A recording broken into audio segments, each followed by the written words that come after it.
Música. Você já ouviu falar de um homem chamado Spartacus? Ele é um mistério, não é?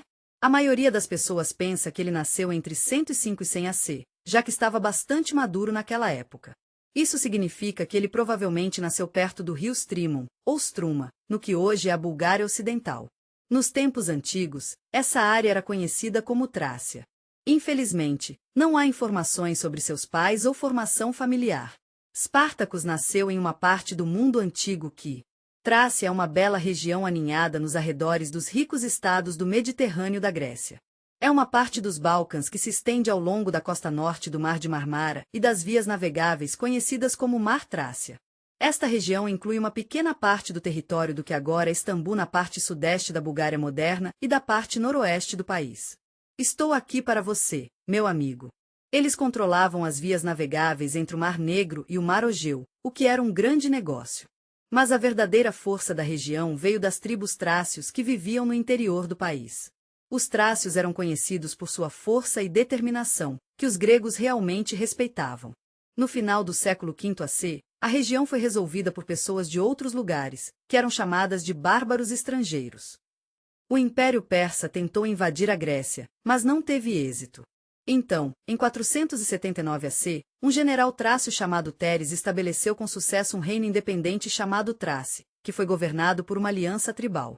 Adris e as pessoas que vieram atrás dele foram realmente bem-sucedidas em Trácia, exceto na região costeira do sul, onde havia muitas cidades independentes e assentamentos portuários.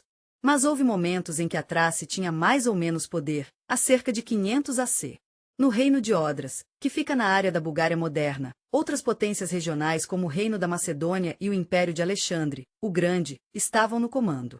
A história dos Spartacus é de um momento muito diferente, quando um novo sistema de poder estava começando a tomar forma no Mediterrâneo. As conquistas de Alexandre, o Grande, ajudaram com isso. As pessoas adoráveis da cultura grega se espalharam pela terra. O Reino Trácio, que na verdade fazia parte do Reino da Macedônia, permaneceu assim até o século II AC. Naquela época, houve conflitos quase constantes entre os reinos sucessores do Império de Alexandre, como o Reino da Macedônia, o Reino Egípcio Ptolemaico e o Império Seleucida no Levante. Esse processo foi apoiado no segundo século AC, quando um novo poder começou a se formar no Mediterrâneo Oriental, o Império Romano. A República, o estado que conquistou a maior parte do Mediterrâneo Ocidental no século II AC, tornou-se envolvido em guerras no leste entre o final do primeiro século AC e em 146 AC, Roma e os macedônios tiveram algumas corridas, e no final, Roma saiu do lado perdedor. Isso levou a momentos muito difíceis para os mais próximos vizinhos ocidentais de Roma, os trácios. Eles começaram se unindo aos macedônios contra Roma, mas depois trocaram de lado, o que tornou as coisas ainda mais complicadas. As tribos odres perderam lentamente seu poder, e seu território foi dividido em partes menores. O novo grupo tribal trácio, Sopei, tornou-se um estado dependente de Roma. No entanto, durante o tempo de Spartacus, Trácia era uma região nas fronteiras de Roma que estava experimentando séria agitação política e militar. Os escravos eram frequentemente comprados como saque de guerra durante os conflitos. Os romanos nos deixaram tantas fontes para nos ajudar a aprender sobre história romana e greco-romana. Existem várias fontes que nos contam sobre a vida e ações de Spartacus. Infelizmente, essas fontes são fragmentárias e contêm pouca informação sobre seu nascimento, origem ou início da vida. Vamos nos concentrar no período em que ele já tinha 20 anos, um escravo e liderou uma rebelião no Império Romano. Embora todas essas fontes tenham sido escritas por escritores romanos e greco-romanos, o relato mais detalhado é encontrado na descrição da vida de Crasus criada por Plutarco. A Greco no segundo século DC, o escritor romano Plutarco escreveu dezenas de biografias. Nessas biografias, ele comparou as histórias dos gregos e romanos antigos. Essas histórias incluíam políticos, legisladores e líderes militares. Uma dessas biografias é a vida de Crasus. Esta biografia conta a história de Marcos Licinius Crasus. Ele era um contemporâneo de Spartacus. Acredita-se que Crasus fosse o homem mais rico da República Romana. Na primeira metade do primeiro século AC, Crasus era conhecido como o homem mais rico do mundo. Ele desempenhou um papel fundamental nos eventos históricos da época. Durante o final dos anos 70 AC, as tropas romanas suprimiram uma revolta escrava liderada por Spartacus. Plutarco, ao contar a história de Crasus, prestou atenção especial a essa revolta e a descreveu em detalhes. Ele compartilhou alguns antecedentes sobre a personalidade de Espartacus, embora seu trabalho tenha sido escrito 200 anos após os eventos descritos. Então, é melhor levá-lo com um grão de sal. Existem várias outras fontes que fornecem informações importantes sobre a vida e ações de Espartacus. Um deles foi escrito pelo historiador romano Publio Florus, que viveu por aí, no final do século II DC, cerca de 150 anos depois que Florus escreveu uma versão mais curta do enorme livro de Livy, The History of Roma desde sua fundação. Uma das partes mais importantes do livro é sobre Espartacus e a terceira revolta escrava que ele liderou. Ainda mais significativo é Opian, o grego alexandrino, historiador romano, que viveu durante o tempo de Plutarco, escreveu sobre o declínio da República Romana e cai entre 140 e 40 a em uma de suas muitas obras em guerreiros civis. Este trabalho tem uma seção significativa sobre a revolta escrava liderada por Spartacus, que também menciona os trácios. Foi escrito cerca de 200 anos após os eventos descritos. Por outro lado, Solustius, historiador romano do século I AC, testemunhou a Terceira Guerra de Escravos, durante a qual Spartacus era um dos líderes, embora ele ainda fosse criança na época. Hoje, ele é mais conhecido como Solustius e escreveu 2 contos sobre a Guerra de Jugurta e a conspiração de Catilina, e ele também escreveu uma continuação de sua história. Infelizmente, a maior parte desse texto foi perdida, mas um fragmento sobrevivente se refere à revolta de Spartacus e seus seguidores no sul da Rússia. Os textos históricos foram escritos na Itália entre 73 e 71 AC. Juntamente com uma quantidade limitada de dados arqueológicos, como inscrições e material permanece do local de escavações no sul da Itália, esses textos servem como base para reconstruir a vida de Spartacus da melhor maneira possível. Há um monte de ideias diferentes sobre quem era Spartacus e de onde ele veio. A maioria dessas ideias se baseia na análise de seu nome e na especulação sobre sua possível linhagem real na época de seu nascimento, que ficava entre meados do século V AC e o final do século II AC. Mas Bosporiquimeres foi realmente governado pela dinastia Spartacide. Esse estado ocupava a maior parte da península da Crimeia e as áreas costeiras circundantes no lado leste do Mar de Azov. Havia 5 governantes desta dinastia. O reino começou com o grande líder espartano Spartacus Inteligência Artificial, que governou de 43 a 433 AC. Terminou com Spartacus VI, que reinou por 2 décadas de 200 a 180 AC. Ele tinha um nome semelhante ao nome de Spartacus, embora na ortografia moderna seja um pouco diferente. É por isso que houve uma sugestão de que Spartacus poderia ter sido um descendente da dinastia Spartacide, a família real que governou esse reino na costa norte do Mar Negro. É possível que ele tenha vindo de um ramo da família que se estabeleceu em Fraca por volta do século III AC. Esta é apenas uma teoria, mas é bastante razoável. Embora seja baseado em evidências indiretas relacionadas ao nome, alguns observadores provavelmente acreditavam por causa do subtexto romântico da história. A história sobre um jovem de ascendência real que é desconhecida na sociedade romana como escrava e lutando pela liberdade. Não sabemos muito sobre os primeiros anos da vida de Spartacus, mas mesmo que temos indica seu personagem extraordinário. Todas as fontes antigas concordam que ele era trácio. Plutarco descreveu como nativo de uma tribo nômade, e essas informações foram complementadas. Segundo outros, ele saudou da tribo Maiode. Os Maiode eram um povo seminômade que morava fora da terra e, se esses dados estiverem corretos, podemos assumir que, em seus primeiros anos, ele provavelmente viveu em relativa liberdade, movendo-se com sua família e outros parentes na área da Vila do Sul, onde se envolveu em pastagens e outros. Ergado. Plutarco também descreveu Spartacus como um homem de grande espírito e força física, o que certamente faz sentido, dada sua carreira subsequente como soldado e gladiador. Temos a sorte de ter aprendido com o greco Spartacus foi uma figura histórica romana que era realmente algo especial. Ele era mais instruído e cultivado do que você esperaria para alguém em sua posição. Ele parecia mais um grego do que um trácio. Há uma história de que, quando ele foi trazido para Roma pela primeira vez, uma cobra circulou em torno de sua cabeça enquanto ele estava dormindo. Sua esposa, que era da mesma tribo e era considerada uma profetisa, era possuída pela loucura do deus do êxtase, Dionísio. Ela disse que isso era um sinal de que ele tinha um ótimo e terrível poder que levou a infortúnio. Também sabemos alguns detalhes sobre sua vida depois que ele se tornou adulto, como ele conseguiu se tornar um escravo na República Romana. Opia nos diz que Spartacus era um trácio que uma vez lutou contra os romanos. Outros autores antigos confirmam essa visão de Spartacus como uma pessoa que lutou contra uma invasão romana de Trácia. Infelizmente, não há mais detalhes sobre isso. Isso nos deixa com mais perguntas do que respostas, como: tenho certeza de que você está se perguntando sobre Espartacus. Ele era apenas um soldado simples em alguma unidade militar trácia, ou era um líder que comandava um regimento de seus compatriotas? É uma pergunta importante, e estou aqui para lhe dizer que a resposta será de grande interesse para você. Se soubéssemos a resposta, isso explicaria muito sobre seu sucesso na luta contra os romanos. Muitos anos depois, ele liderou uma revolta na Itália e tenho certeza de que você está se perguntando sobre isso também. Não podemos dizer com certeza de onde ele veio ou o que aconteceu, mas podemos adivinhar. Parece provável que ele tenha sido capturado depois do que ele bravamente travou batalhas e enfrentou a derrota militar nas mãos dos trácios no início e meados dos anos 70 C. Infelizmente, ele provavelmente foi vendido como escravo da Itália logo depois. É provável que ele não tenha passado muitos anos em cativeiro antes de aparecer em registros históricos em 73 AC. Plutarco, Opian e outras fontes provavelmente o teriam mencionado. É provável que outros tenham mencionado isso em seus contos sobre o passado de Espartacus.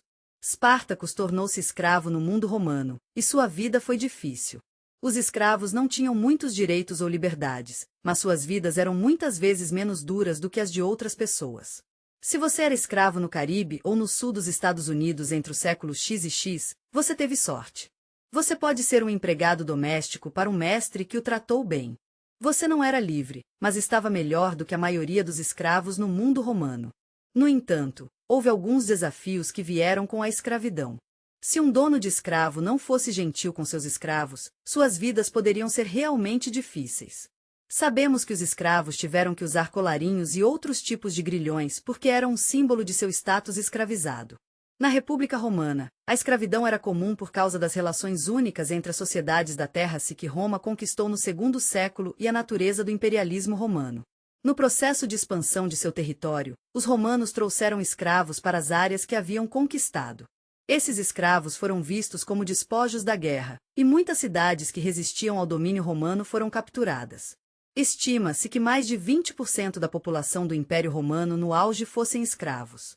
Esses escravos foram usados para vários propósitos. Alguns deles eram escravos domésticos, e quanto mais os educados eram capazes de encontrar trabalho como raposas e balconistas do Ártico. Eles foram vistos como membros valiosos dos servos e famílias de patrícios, ou pessoas ricas. Os menos afortunados eram trabalhadores cujas vidas eram dedicadas a gladiadores. Os escravos mantiveram um lugar especial entre eles. Suas vidas poderiam ser curtas e cruéis, mas se obtivessem sucesso na arena, seu objetivo poderia ser não apenas libertação, mas também riqueza e fama. Gladiators, cujo nome vem da espada curta gladius, lutou nos Jogos Romanos. Estes se tornaram populares em Roma, por volta do século II AC. Na época da revolta de Espartacus, as brigas de gladiadores haviam se tornado uma grande parte da vida romana, e os anfiteatros eram lugares onde esses óculos eram mantidos. Com o tempo, as brigas de gladiadores se espalharam para muitas áreas provinciais. Na Roma antiga, os gladiadores eram escravos, embora alguns deles fossem voluntários que procuravam fama na arena. Os gladiadores mais bem-sucedidos é capaz de desfrutar de riqueza e reconhecimento. Os gladiadores eram uma parte importante da cultura romana, mas, infelizmente, muitos deles morreram à medida que a popularidade do povo cigano crescia. Foram necessários escravos de gladiadores para substituir aqueles que não puderam sobreviver à batalha. Eles deram suas vidas lutando um para o outro na frente do público romano. Essas brigas eram realmente populares às vezes, e alguns imperadores romanos posteriores gostaram do esporte menos violento das corridas de carruagem. Mas é importante lembrar que isso foi durante um período em que as coisas estavam um pouco instáveis politicamente. O último século da República Romana foi um momento difícil. Quando Espartacus estava por perto, as batalhas de gladiadores ficaram muito populares. Os líderes romanos queriam ser populares entre as pessoas, então iniciaram escolas e competições de gladiadores. Gladiadores como Espartacus foram treinados nessas escolas, que eram bastante novas. Primeiro, ouvimos sobre essas escolas no final do século II AC. Muito antes da época de Espartacus e sua revolta, a cidade de Capua e a área circundante se tornaram o coração e a alma dessas escolas. Capua estava estrategicamente localizado perto de Roma, facilitando o alcance dos gladiadores. Ao mesmo tempo, estava longe o suficiente para fornecer às escolas um território grande e pacífico. No caso de revoltas no século II AC, a capital era um lugar movimentado. Escavações arqueológicas de grandes escolas de gladiadores, como o famoso Ludus Magnus, construído no século seguinte perto do Coliseu em Roma, mostraram que os gladiadores escravos receberam condições confortáveis na cidade. Os quartéis e dormitórios em Ludus Magnus foram muito legais. Eles tinham água corrente e os alojamentos eram feitos de materiais de alta qualidade. Os gladiadores foram alimentados muito bem, porque precisavam ser fortes para ter sucesso. Eles também tinham amplos campos de treinamento, onde podiam melhorar suas habilidades de combate. Em geral, escravos como os Spartacus, que entraram em Ludus, tinham um padrão de vida mais alto do que a maioria dos outros escravos da sociedade romana. Suas vidas foram curtas, e seu sucesso, pois os gladiadores se baseavam em como eles se saíram nos anfiteatros. Não temos muitos detalhes sobre a vida de Esparta depois que ele foi escravizado e trazido para a Itália, mas sabemos que ele acabou em uma escola de gladiadores administrada por Lentulus Vatia. Também conhecido como Vnei Cornelius Lentulus Vatia, a escola estava localizada na cidade de Capua. Ao longo da bela costa do oeste da Itália, perto da animada cidade de Roma, Capua era uma importante cidade de satélite de Roma. Era um importante centro urbano entre a capital e seus ricos assentamentos no sul da Itália.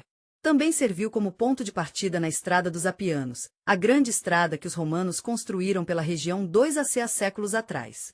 Batiatus pode ter sido mesmo Cornelius Lentulus que ocupou sucessivamente os cargos de quaestor e tribune em Roma em 75 e 72 AC. Isso sugere que na época em que Espartaco chegou a Capua, uma escola movimentada e vibrante conhecida como Ludus. Lá, ele encontrou uma recepção calorosa e muito prestígio social. Spartacus foi designado para lutar como uma gala, um tipo de gladiador que lutou com um grande escudo oblongo e uma espada gladius. Ele era um guerreiro da Galia, uma região que agora é a França e a Holanda. Em 390 C, Spartacus tornou-se um oponente formidável de Roma. As Galii foram as últimas a demitir a cidade, cerca de 20 anos após a conquista de Galia, de Júlio César. Quando ficou politicamente incorreto chamar os recém-chegados católicos romanos que foram enviados para a morte em anfiteatros, esses gladiadores começaram a ser chamados de Murmila. Infelizmente, nossas fontes não têm muitas informações extras sobre a vida de Spartacus em Capua. Mas, com base em sua escolha de liderar uma revolta com outros escravos de Ludus logo depois, podemos adivinhar que as condições neste lugar não eram muito boas. Spartacus foi escravizado. No mundo antigo, no sul da Itália, durante um período de tensão entre os romanos, ocorreu brigas de gladiadores. A República Romana estava se expandindo, que era realmente algo para um poder do Mediterrâneo Ocidental.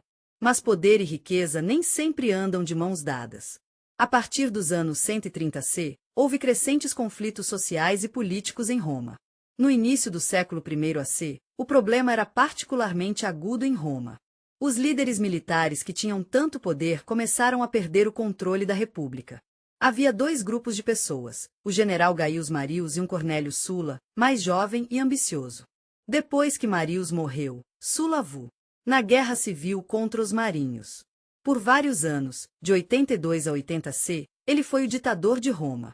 Então, Spartacus chegou à Itália. A República Romana estava apenas começando a se recuperar da guerra civil e da ditadura.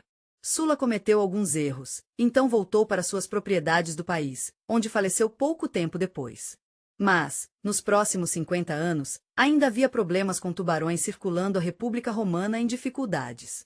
Durante esse período, vários generais tentaram assumir o controle de Roma. Finalmente, no 27º ano BC, César Augustus estabeleceu o sistema imperial. Essa crise política também foi uma crise social, que foi muito mais significativa na história de Spartacus. Como já vimos, Roma era um peixe e eu tenho certeza de que você ficará tão surpreso quanto eu soube que cerca de 20% da população era composta por escravos. Muitas pessoas que vivem na pobreza eram trabalhadores sem terra.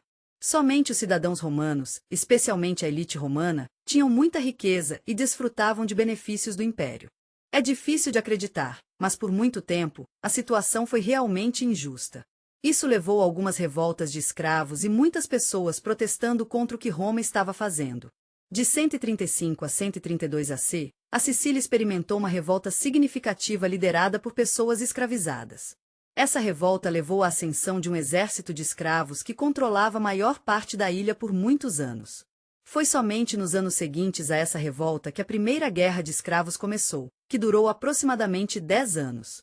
Isto foi seguido pela Segunda Guerra de Escravos, que também ocorreu na Sicília entre 104 AC e 44 AC. Durante esse período, a grande população de escravos da ilha teve uma oportunidade de estabelecer seus próprios bens na Sicília. Eles aproveitaram a invasão do Cimbri e outros inimigos de Roma de além dos Alpes para o norte da Itália. Finalmente, entre 91 e 87 AC, uma guerra social eclodiu em toda a Itália.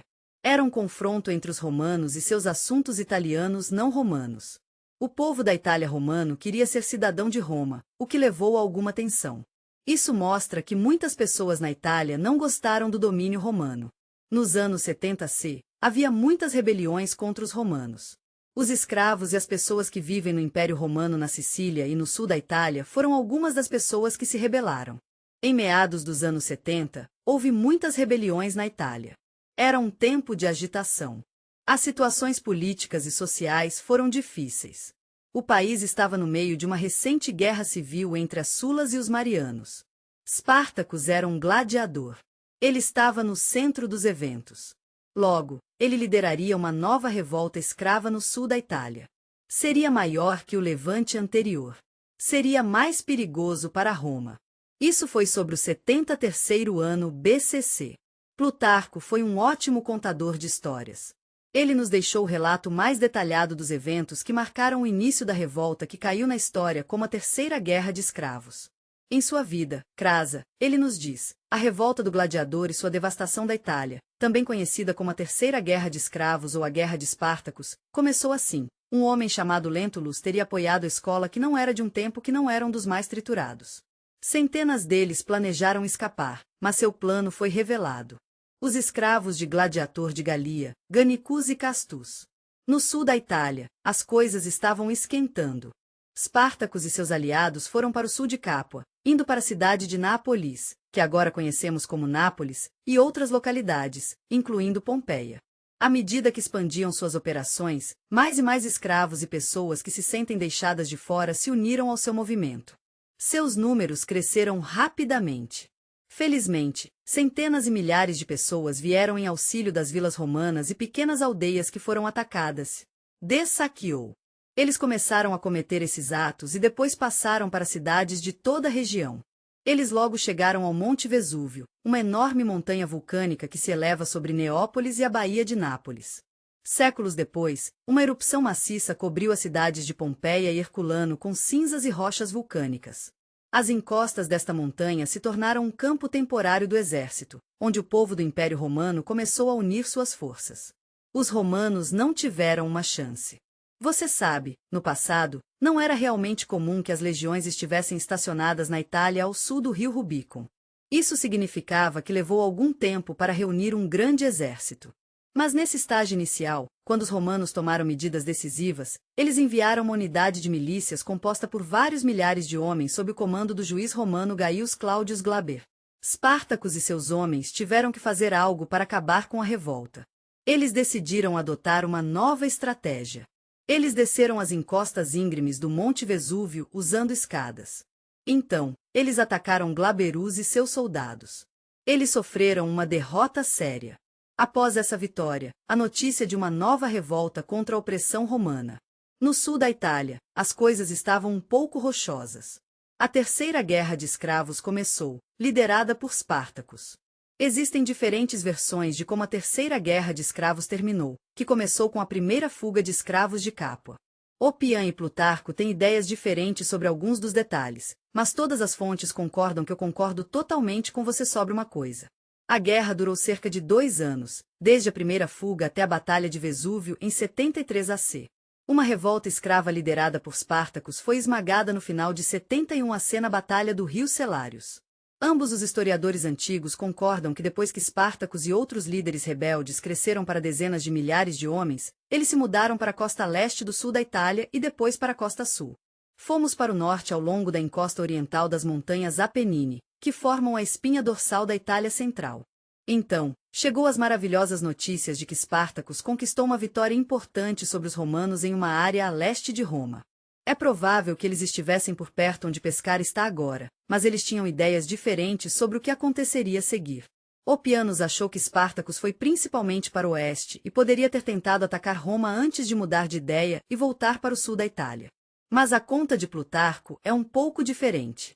Espartacus e seu povo corajosamente viajaram mais para o norte, para Crovenia e Bolonha. Eles então enfrentaram um desafio difícil, uma batalha decisiva com os romanos em Mutina. Segundo fontes históricas, a revolta escrava liderada por Espartacus terminou no 71º ano AC. Eles foram para o sul, mas não chegaram tão perto de Roma quanto Opianos diz. Ambas as histórias dizem que essas coisas aconteceram no ano de 72º ano. Naquela época, os romanos estavam enviando muitas legiões de volta à Itália para baixar a rebelião, que terminou no sul da Itália no 71º ano. Então, de acordo com Plutarco, Opianos Florus e um monte de outras pessoas, é bem claro que Espartacus era o grande chefe dos escravos sobreviventes de seus aliados. Mas aqui está a coisa, não está super claro quão perto de Roma Espartacus e sua equipe realmente estavam. Isso nos faz imaginar sobre o que eram realmente seus objetivos e planos. Quero dizer, talvez eles só quisessem chegar a Roma, sabe? Liberdade. Por que não capturar alguns navios no início da revolta e escapar da Itália para uma época em que a pirataria era generalizada em todo o Mediterrâneo e os romanos ainda não tinham controle sobre o que se tornaria Maernatra? Nosso mar, Espartacus poderia ter sido capaz de voltar para casa para a Trácia se tivesse sorte. Flora argumentou que, inicialmente, Espartacus e seus primeiros seguidores foram motivados apenas pelo desejo de escapar do cativeiro. Mais tarde, quando seus esforços no Monte Vesúvio foram bem-sucedidos e mais pessoas se juntaram a eles, esses objetivos foram transformados em um desejo de se vingar do inimigo. Ele sugere que, à medida que a confiança do povo romano crescia, o povo trácio começou a esperar um ataque ao próprio Roma. Esta é uma explicação lógica para as ações de Espartacus, mas talvez outros fatores tenham sido envolvidos. Por exemplo, alguns historiadores do falecido República Romana afirmam que muitos milhares daqueles que se juntaram à revolta não eram realmente escravos. Alguns historiadores sugerem que o exército de Espartacus consistia não apenas de escravos, mas também de ex-soldados romanos ou de pessoas que tinham outras reivindicações ao Estado. Em tal caso, a Terceira Guerra de Escravos é vista como um conflito entre escravos e outros moradores do sul da Itália. Alguns sentiram que seu papel no rápido crescimento da República nos anos anteriores não era totalmente reconhecido. Então, eles uniram forças para mostrar um pouco de amor aos líderes da Itália e talvez até crescer sua força o suficiente para alcançar Roma. Segundo o relatório do Opian, eles se mudaram para o norte e depois se viraram para o oeste, indo em direção à capital. Mas, Plutarco nos diz que Espartacus e sua equipe estavam realmente indo muito mais ao norte, para a planície de Lombardia. Isso pode significar que eles estavam tentando escapar da Itália e encontrar um lugar onde eles poderiam ser livres. Os Alpes eram onde as tribos gaulês e germânicas viviam livremente do domínio romano. Faz sentido que o exército de Espartacus tenha sido composto por ex-soldados romanos porque eles estavam determinados a alcançar seus objetivos. Muitos apoiadores romanos ficaram frustrados porque foram negados os privilégios do império, e podemos ver essa frustração no tamanho do exército que Espartacus conseguiu reunir. Segundo fontes antigas, ele logo liderou um exército de dezenas de milhares no sul da Itália, e parece plausível que suas fileiras incluíssem mais do que apenas escravos.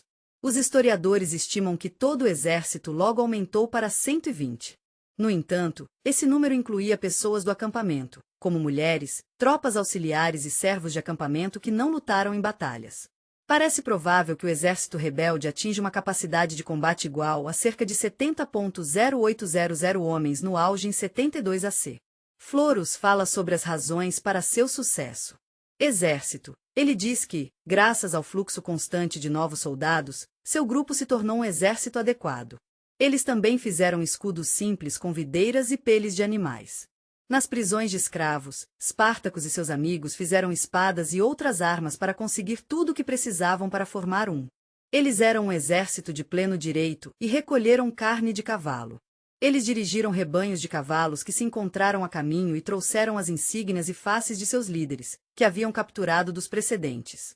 Durante esses eventos, Espartacus e seus homens conquistaram várias vitórias notáveis sobre os romanos. Isso ocorreu após a derrota das pequenas forças reunidas sob o comando de Glaber em a Batalha do Vesúvio. Outro comandante romano, Preter Publius Varinus, foi ordenado a reunir o maior número possível de homens e marchar para o sul. Isso aconteceu no 73º ano AC, quando a verdadeira escala da ameaça representada pelos rebeldes ainda não era óbvia. A expedição de Varinus sofreu uma falha ainda maior que a anterior, Glober. O soldado decidiu dividir suas forças e atacar de dois lados, o que foi uma decisão realmente corajosa.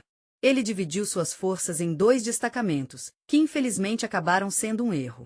O exército de Espartaco superou facilmente os dois destacamentos mais fracos. Varine mal escapou da morte, e a maioria de seus soldados foi morta ou capturada. Foi um benefício de verdade para o exército de escravos durante o inverno de 73 a 72 AC. Eles fizeram uma série de ataques a cidades-chave e aldeias da empresa, como Nola, Metapont, Turi e Nuceria. Eles continuaram a expandir seus territórios na primavera e no verão de 72 AC, seguidos de novas vitórias, desta vez por cidades mais poderosas. Spartacus e seu bando de rebeldes foram para as aldeias da empresa quando estavam indo para o norte ao longo da costa leste da Itália. Eles foram seguidos de perto por um exército muito maior liderado por dois cônsules, os líderes da República Romana, eleitos anualmente. Elius, Lucius e Gnaeus Cornélius Lentulus Clodian avançaram para detê-los. A batalha foi feroz, mas no final, os rebeldes foram derrotados. Os eventos se desenrolaram na bela região de Gorga, aninhada no coração de Fódia e Traca. Nosso amado Spartacus e seus companheiros mais uma vez surgiram vitoriosos, fato que agora era aparente para todos. Os sábios líderes do Senado romano passaram a entender que precisariam pedir a ajuda de outras pessoas para acabar com a agitação no sul da Itália. Eles perceberam que, para combater a revolta das Spartacus, precisariam alcançar aliados adicionais. Recursos e liderança. O Império Romano era tão vasto, e o Senado usou todos os seus recursos para convidar os governadores e comandantes provinciais para começar a enviar seus homens para a Itália para defender a própria Roma. Essas vitórias não foram fáceis para os rebeldes, no entanto. Oenomaus, um dos escravos do gladiador que liderou a revolta desde os primeiros dias, foi morto durante as primeiras batalhas do terceiro escravo. A guerra foi difícil. Spartacus fez o sacrifício final durante uma batalha com os cônsules em 72 AC. As forças de Brisgargan lutaram bravamente, e embora a batalha tenha terminado na vitória, ela teve um alto custo para os exércitos rebeldes.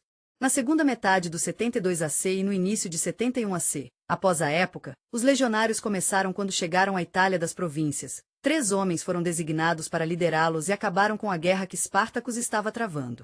Um desses generais foi Marcus Terentius Varron, um governador romano e proconsular da Macedônia.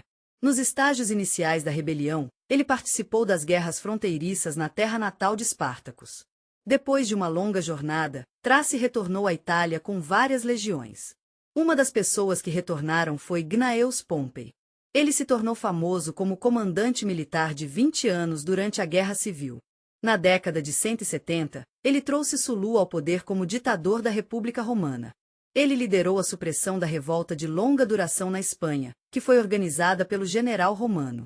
Quintus Sertorius, ou Pompeu, como é carinhosamente conhecido, acabará de terminar a Guerra Sertor em 72 AC quando foi chamado de volta. Por causa do perigo de Spartacus, o gentil do Senado enviou 8 legiões para a Itália. Mas o general romano mais importante escolhido pelo Senado foi Marcus Crassus, a figura política mais rica de Roma. A biografia de Plutarco é uma leitura realmente interessante. É tudo sobre o papel de Crais na guerra contra os Spartacus. É a fonte antiga mais detalhada sobre a vida e as ações de Spartacus. Ele também fala sobre o fim da guerra, e é realmente emocionante ler sobre os estágios finais das batalhas que Spartacus decidiu. Ele voltou para suas tropas no sul da Itália e conheceu Crassus, que estava se mudando para o sul com 8 legiões. Essas legiões tinham 400 soldados e todos foram bem treinados. Embora fosse improvável que Crasso fosse derrotado, Pompeu e Lúculo, com as outras legiões, estavam se movendo para a retaguarda. Isso estava acontecendo, embora o tamanho da rebelião fosse enorme.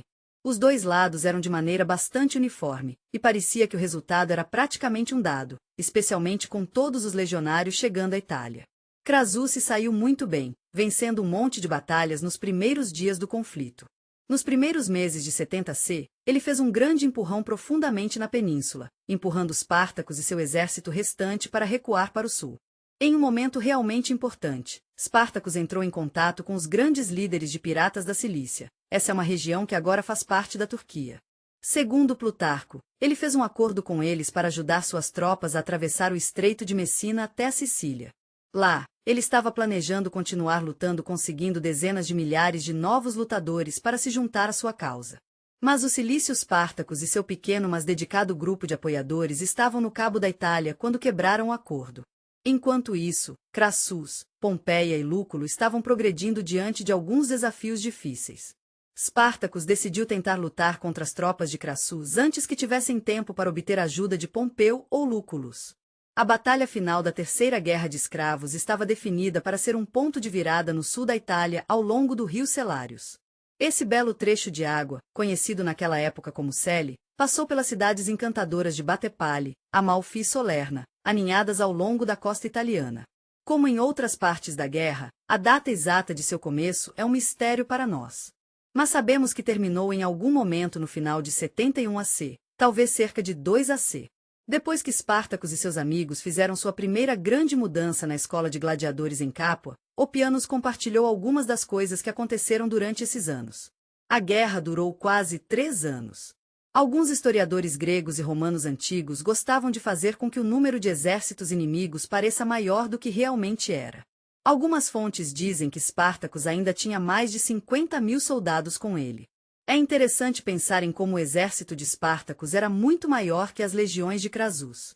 Mas, na verdade, os historiadores modernos acreditam que o exército de Spartacus provavelmente era de cerca de 20.000 a 30.000 homens.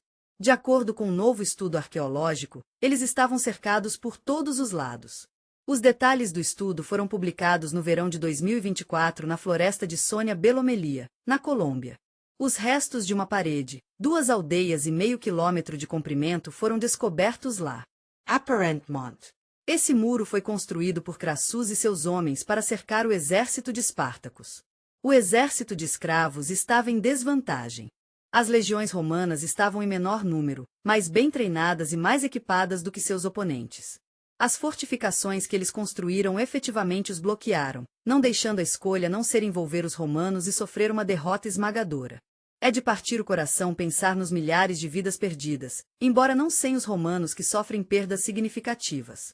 Talvez isso tenha sido devido ao fato de Crassus se juntar à batalha com Spartacus mais rápido do que ele deveria, em um esforço para terminar a guerra antes. Em meio à feroz batalha no rio Celários, bem no meio de tudo, nos sentimos testemunhando o trágico final de Escravo, um trágico escravo, que liderou o terceiro escravo. Opianos, em seu relato sincero, nos oferece um vislumbre pungente dos momentos finais da vida de Spartacus. Ele descreve como Spartacus, embora ferido na coxa por uma lança, demonstrou uma resiliência extraordinária. Com um aceno determinado da cabeça, ele caiu em um joelho. Então, com um valente esforço, ele levantou o escudo na frente dele, lutando contra seus atacantes. Ele bravamente lutou, mas, infelizmente, ele e muitos de seus soldados foram mortos. Seus companheiros estavam cercados e caíram um a um. O resto do exército já estava em desordem e foi destruído em grande número.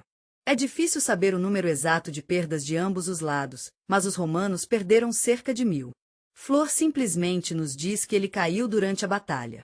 É interessante que, para um escritor romano, Cotole descreva as ações de o inimigo bárbaro é um cara muito bom.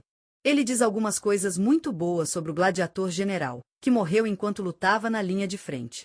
Esta é uma história realmente positiva, e Plutarco, conhecido por suas descrições detalhadas, nos deixou com uma das descrições mais vívidas de como Spartacus encontrou sua morte. Nesta história, ele descreve como um general rebelde matou seu cavalo no meio da batalha, dizendo: eles vencerão. Ele terá muitos inimigos, mas se ele for derrotado, ele não precisará de ninguém. Ele e um grupo de seus associados correram para Crassus.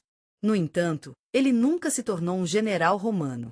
Em vez disso, ele matou muitos romanos, incluindo 2 centuriões. Quando o resultado de uma batalha maior ficou claro, muitos romanos, incluindo seus camaradas, começaram a abandoná-lo. Mas Spartacus, o inabalável, continuou seu ataque. Ele foi morto pelos romanos antes que ele pudesse chegar a Crassus. O relato de Plutarco da morte de Spartacus, escrito mais de 200 anos depois, nos faz pensar se é realmente autêntico. É possível que ele tenha usado fontes mais modernas que poderiam ter lhe dado uma imagem diferente. Parece mais provável que ele tenha adicionado alguns detalhes aos seus escritos sobre os eventos. O corpo de Espartacus nunca foi encontrado no campo de batalha após a Batalha do Rio Celários. Eventos trágicos se desenrolaram, a Terceira Guerra de Escravos chegou ao fim. Pompeu não liderou suas legiões para ajudar Crassus em uma verdadeira batalha. Por algumas horas e dias, Pompeu lutou com outras pessoas. Ele matou milhares mais. Pompeu enviou uma mensagem a Roma. Na mensagem, ele contou ao Senado sobre a vitória. Ele tentou reivindicar a maior parte do crédito por isso. No entanto, Crassus já foi vitorioso. Ele terminou a guerra brutalmente. Ele capturou cerca de 6. Os rebeldes restantes foram ordenados a serem crucificados ao longo de um trecho de 200 quilômetros da estrada principal entre Copua e Remus. A famosa crucificação da Estrada dos Apianos já era uma forma comum de pena de morte na República Romana. Os condenados foram pregados na cruz pelas mãos e pés até que expirassem. Esse castigo severo pretendia como uma maneira de mostrar força e poder, e proteger seu povo. O povo da Itália compartilhou histórias das situações difíceis que poderiam acontecer se alguém não seguisse as regras de seu mestre ou Estado romano. Este foi o triste final da revolta de Espartacus. A Terceira Guerra de Escravos teve um grande impacto na escravidão na Itália durante a falecida República Romana. Alguns especialistas que estudam a história antiga dizem que, desde meados do século XX, as coisas estavam procurando os escravos. Suas condições de vida melhoraram e seus donos eram mais gentis. Parece que isso ocorreu porque as pessoas ainda estavam preocupadas com uma possível Quarta Guerra Árabe e como isso afetaria os romanos livres. Também havia mais mão de obra livre usada para diferentes empregos em toda a Itália, especialmente no início do PE imperial. Riod. Havia algumas preocupações em ter tantos escravos nas propriedades rurais. Mas pode ter havido outras razões para as mudanças, como o tempo das principais guerras romanas. As conquistas terminaram apenas algumas décadas depois. Durante o tempo do imperador César Augustus, ele decidiu fortalecer a integridade territorial. A Terceira Guerra de Escravos terminou com a derrota de Espartacus e seus muitos seguidores no início do Império Romano. A guerra estava em andamento há muito tempo, e o Império Romano estava cansado de lutar. Eles não queriam continuar lutando para capturar novos escravos. Eles ficaram sem escravos baratos, e isso tornou a vida melhor para as pessoas que já estavam morando lá. A revolta de Espartacus foi uma grande parte do motivo pelo qual a vida melhorou para os escravos no início do Império Romano. A Terceira Guerra de Escravos terminou com a derrota de Espartacus e seus seguidores. Mas o preço era alto. Marc Antony e Júlio César morreram em batalha ou foram crucificados, e isso foi um aviso para quem poderia querer fazer o mesmo no futuro. A revolta escrava, que foi tão ferozmente suprimida, marcou o início da carreira política de Crassus. Nos estágios iniciais da guerra, essa revolta representava uma séria ameaça à segurança da população, especialmente a elite rica que possuía terras em todo o campo italiano. Usando sua vasta fortuna, Crassus conseguiu armar rapidamente e proteger uma legião, que ele enviou para ajudar. Nos anos 60 c. Pompeu era uma abelha movimentada. Ele ocupou vários cargos políticos importantes em Roma, ao mesmo tempo em que liderava com sucesso uma empresa militar no Mediterrâneo Oriental. Isso levou à anexação das terras do Império Seleucida por vários anos, que foi a operação militar mais significativa do mundo na época. Roma era o inimigo oriental, e o rei estava lá. Mithridates of Pantum era um cara muito bom. Ele montou uma loja no que agora chamamos de Northern Terque e foi uma grande ajuda para mudar a política da região. Ele ajudou os estados do cliente de Roma, como o Reino da Judéia, a se tornar a capital do Império Romano até o final dos anos 60 c. Crassus e Pompeu começaram a se tornar amigos do jovem político que estava apenas começando sua carreira, Gaius Júlio César.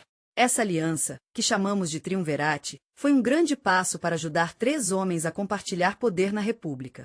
Mas muitos anos depois, quando esse sistema se desfez e a Guerra Civil começou novamente, é importante lembrar que 2 dos 3 participantes disso, a República Romana, enfrentou um aumento significativo na guerra, graças à Terceira Guerra Escravizada liderada por Spartacus. Ao longo dos séculos e milênios, essa guerra e a revolta de Espartacus inspiraram muitos outros revoltos escravos e movimentos políticos contra a opressão aberta. No Império Romano, não havia espaço para tais movimentos. A Terceira Guerra de Escravos foi a última de 3 conflitos que ocorreram na história das repúblicas do falecido Império Romano. Outras culturas e períodos da história viram religiões muito mais bem-sucedidas, como os Mamuks. O sultanato do Egito foi estabelecido por guerreiros escravos egípcios em meados do século X, como resultado de uma revolta sob governantes árabes. Eles fizeram um trabalho incrível ao assumir o controle do país e criar seu próprio sistema estadual durante o comércio de escravos transatlânticos entre os séculos XV e X. Havia tantas revoltas de escravos em todo o Caribe e outras regiões. Uma dessas revoltas foi a Revolução Haitiana, que ocorreu em 1790 e 1800. Isso acabou levando à criação do Estado da primeira nação no Novo Mundo. Foi governado por negros, que eram seus ancestrais. Eles foram trazidos para a América como escravos por um dos primeiros líderes da revolta contra os franceses no Haiti. Seu nome era Toussaint Louverture. Ele se viu como um novo Spartacus em uma situação diferente. Naquela época, os agitadores comunistas alemães liderados por Rosa Luxemburgo e Karl em janeiro de 1919, Liebknecht falou contra o governo centrista em Berlim. Isso ocorreu porque, em 1914, eles começaram um grupo chamado Spartacus League. Portanto, Spartacus é um símbolo da revolta e movimentos dos escravos contra a opressão política e social até hoje. Seu nome se tornou realmente popular e, portanto, Spartacus se tornou uma figura de culto. Seu nome tem sido um símbolo da revolta dos escravos por gerações, tanto na história cultural quanto nos dias atuais. A imagem ganha vida em muitas formas diferentes. Em 1874, o escritor italiano Raffaella Givagnoli publicou um livro chamado Spartacus. Então, o Grê. No crítico cultural alemão e dramaturgo Bertolt Brecht usou a imagem de Spartacus em sua segunda peça, que ele escreveu. Em menos de 20 anos após este evento, o escritor húngaro Arthur Koestler publicou seu primeiro livro, Inglês do Gladiador. Este livro foi dedicado à revolta de Spartacus e seus seguidores. O que é realmente interessante é que Koestler o escreveu apenas alguns meses antes de começar a escuridão ao meio-dia. Esse romance se tornou um dos maiores do século XX. Seu tema antitotalitário é semelhante ao recente trabalho de Koestler sobre um grupo de escravos que se elevam contra a opressão por seus mestres romanos. Estou tão animado para falar sobre Spartacus. Ele saiu 2 décadas depois e estrelou o incrível Kirk Douglas e Laurence Olivier como Marcus Crassus. Foi baseado no livro de 1951 de Howard Fast e foi dirigido pelo grande Stanley Kubrick. Estou tão animado para falar sobre o prêmio Peter Ustinov.